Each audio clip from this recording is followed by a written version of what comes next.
আসসালামু আলাইকুম, আমি ডক্টর আদনান। ওয়ালাইকুম সালাম স্যার, আপনাকে কে না চিনে স্যার? আপনাকে দেখে তো বেশ সুস্থ মনে হচ্ছে। কি সমস্যা আপনার? আল্লাহর রহমতে আপনার চিকিৎসা আমি সম্পূর্ণ সুস্থ স্যার।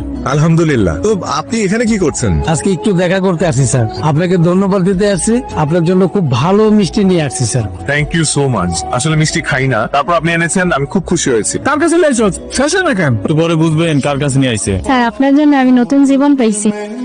স্যার আপনি পা ধরে সালাম করতে চাই। না না না, প্লিজ এগুলো করবেন না প্লিজ। দেখুন, আমি একজন ডক্টর, একজন সেবক। আপনাদের সেবা করা আমার কর্তব্য। ডাক্তার সাহেব, আমি এখন তাহলে কি ওষুধ খাবো? আপনাকে আপাতত কোনো ওষুধ খেতে হবে না। আপনার যেটা করতে হবে সেটা হচ্ছে মানে আপনার জীবনযাপন চেঞ্জ করতে হবে।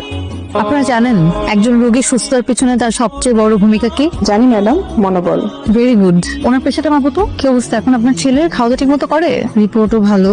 এই তুমি ফাইলটা মাপো। কি অবস্থা চাচা, কেমন আছেন? শ্বাস নিতে কষ্ট হয়? ঠিক আছে চাচা, আপনি ঘুমান তাহলে। শরীর ভালো আগের চেয়ে? ওনার যে সমস্যা ছিল